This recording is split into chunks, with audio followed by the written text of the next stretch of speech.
with another video. Thanks for tuning in. For those of you who don't know me, my name is Sade. I'm a psychiatric nurse and I'm currently in school becoming a psychiatric mental health nurse practitioner. On my channel, I talk about all things related to nursing, lifestyle, and mental health. If you're interested in any of those topics, feel free to subscribe to my channel so you can see more videos like these. And if you like this video, be sure to give it a thumbs up. So in today's video, I'm going to be talking about how to do the perfect mental health assessment. So for those of you who are new psychiatric nurses or old psychiatric nurses or just nurses that just want to know how to mentally assess your patients, this video is for you. There are 6 components that make up a really good mental health assessment. Number 1 is going to be level of consciousness. Number 2 is going to be appearance and general behavior. Number 3 is speech and motor activity. Number 4 is mood and affect. Number 5 is thought and perception. And number 6 is attitude and insight. Here we go.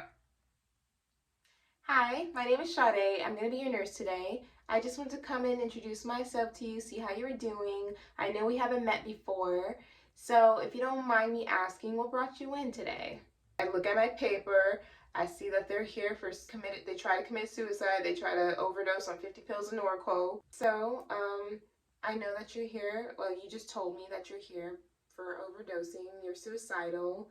What led to you becoming suicidal? What led to you making that decision? Was there anything in your life going on that led up to that? Well, are you currently still having those suicidal thoughts? What about hearing any kind of voices? Do you hear any voices that other people don't hear? Do you see any things that other people don't hear? Do you have thoughts of hurting others other than yourself? If you are hearing voices, do those voices tell you to do anything? Do you recognize those voices? Is it somebody that you know? Is it the same voice? Is it multiple voices? What makes those voices better or worse? Now we're moving on from that. I'm also noting the delusions that they're talking about. If they're grandiose, if they say they feel like someone's scratching them or stabbing them. I'm noting all of that. All right, well, you seem a bit anxious right now. What could you rate your anxiety right now on a scale from 0 to 10? 10 being absolutely horrible and 0 being none. What about depression? Could you rate that on a scale from 0 to 10? All right, good, no depression. What do you think's been helping you since being here? I see you haven't been going to groups. Can you tell me why? Do you ever have any paranoid thoughts? Do you feel like people are watching you or out to get you? Do you have a plan for after you discharge from here to stay out of places like this? What are you going to do next time to keep from coming back in here? What about any side effects? Are you having any side effects to the medications that we're giving you? How's your sleep been? Any physical pain? How are your wounds healing? Can I take a look at them? Have you been feeling hot or feverish lately? Any swelling or pain? And then I will go on to say, have you been able to talk to any family members? Have you been able to talk to the doctor? What have they been saying? Did they talk about a plan? Do you know where you're going after you discharge from here? Are you going back home with family? Are you going to a boarding care? Do you plan to do our outpatient program? Do you plan to get a therapist? And then, lastly, I will go on to say, all right, well, it was so nice meeting you. If you need anything, please do not hesitate to ask me. I'm right out here in the hall. Before I leave, I just want to ask you, is there any questions that you have for me? Any concerns? No? All right, well, I'll be around at 8 o'clock with your medications, and I'll check in with you a bit later. Nice talking to you. Bye. And then I'll leave the room.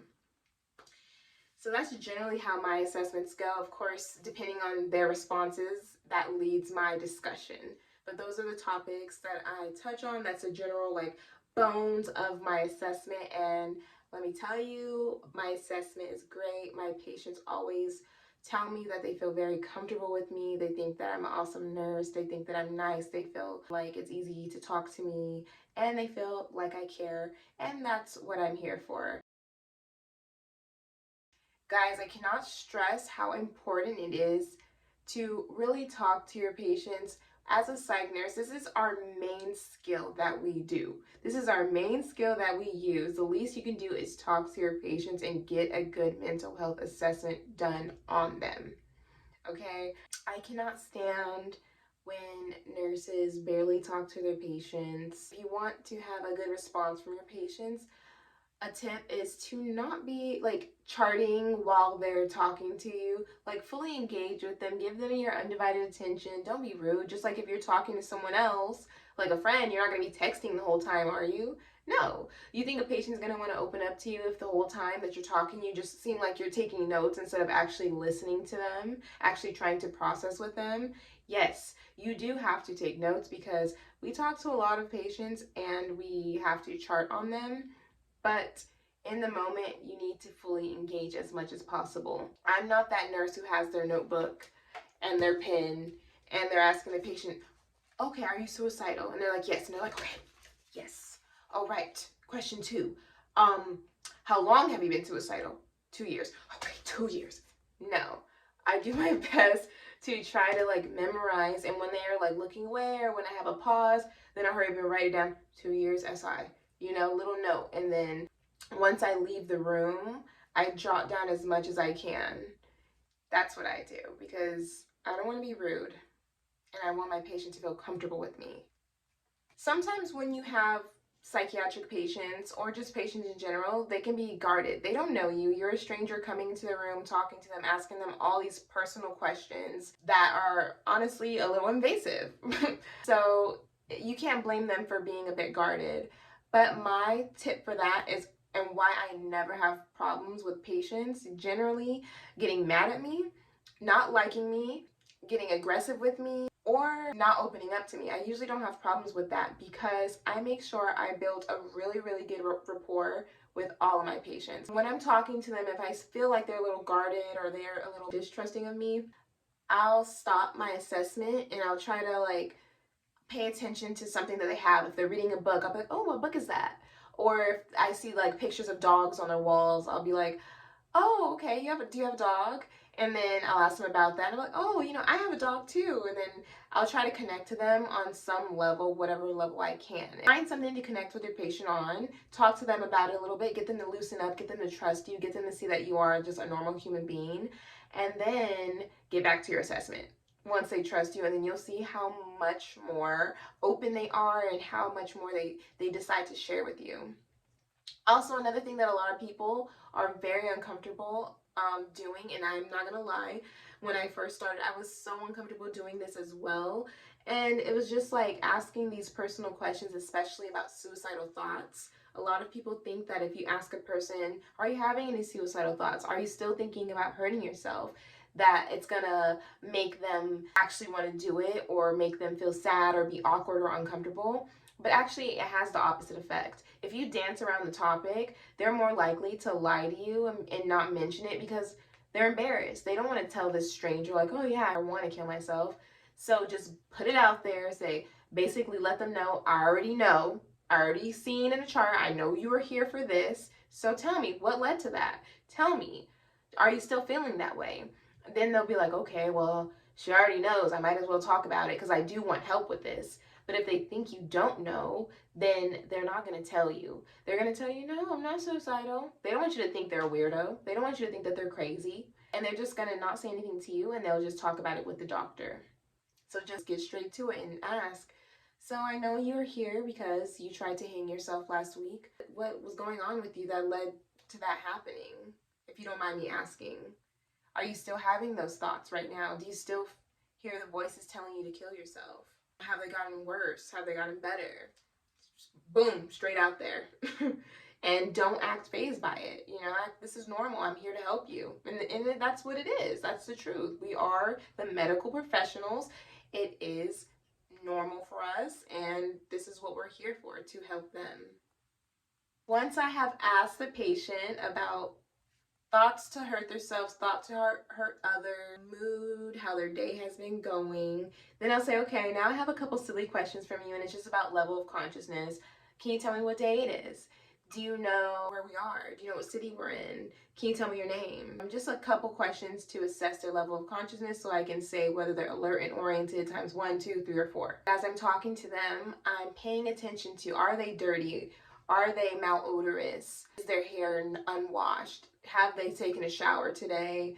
Is their room disorganized? That says a lot about people's mental health, is how they take care of themselves and how they take care of their environment. So talking about speech and motor activity, you're making note of, are they disorganized when they talk to you? Are they jumping from topic to topic? Are they tangential?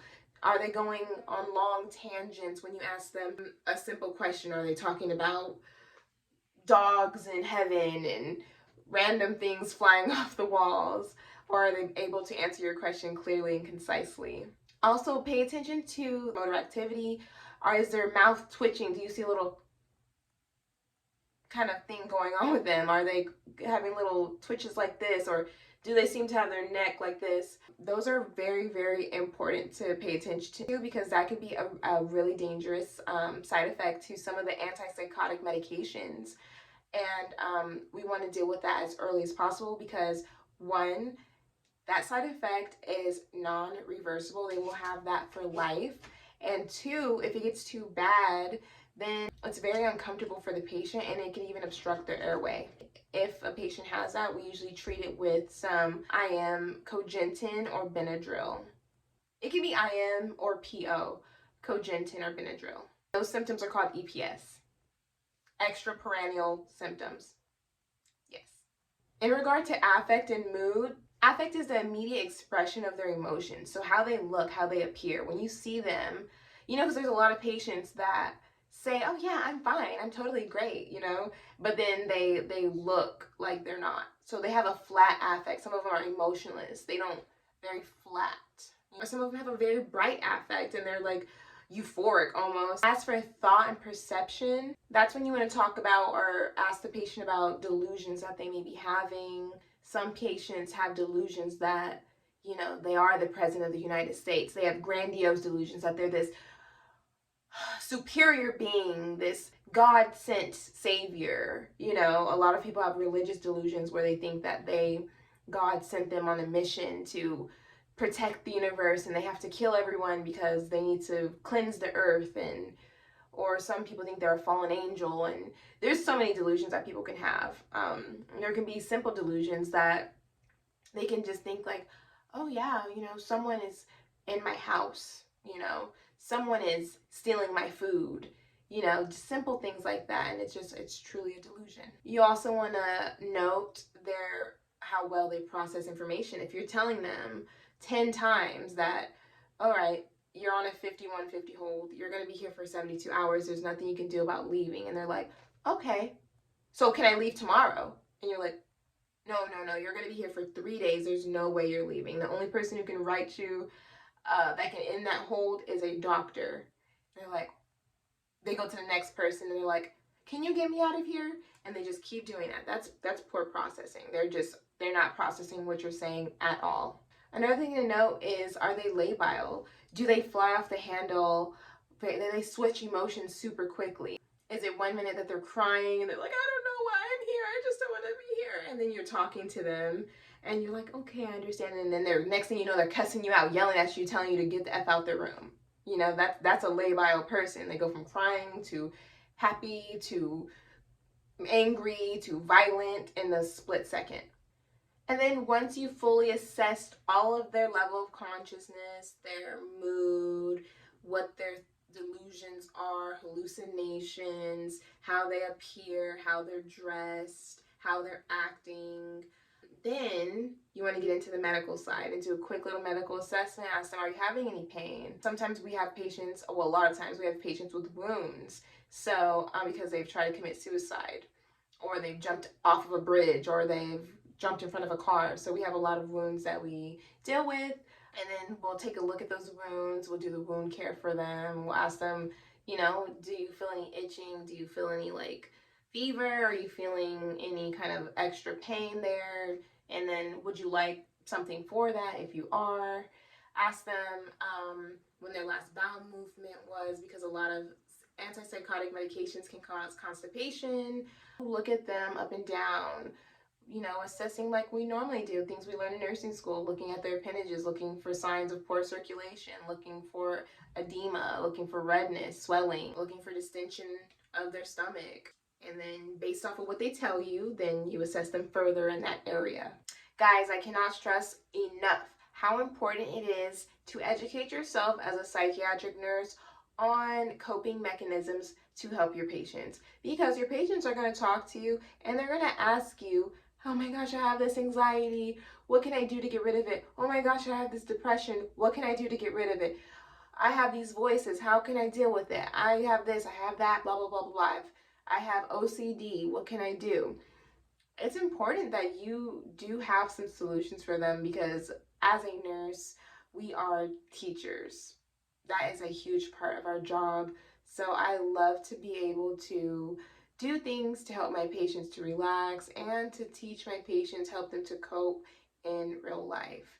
So I'm always researching in my spare time academic articles on anxiety treatments, on depression treatments and coping mechanisms. It's very important to stay up to date and educated. Some of my favorite things that I love to do with my patients are imagery. I like to do progressive relaxation on my patients. I like to teach my patients 5, 4, 3, 2, 1 anxiety method. I like to teach my patients about grounding techniques when they're having panic attacks. I've researched how to deal with OCD, because these are all things that I've thought to research because of things that my patients have asked me, and it's going to just make you a better nurse in the long run.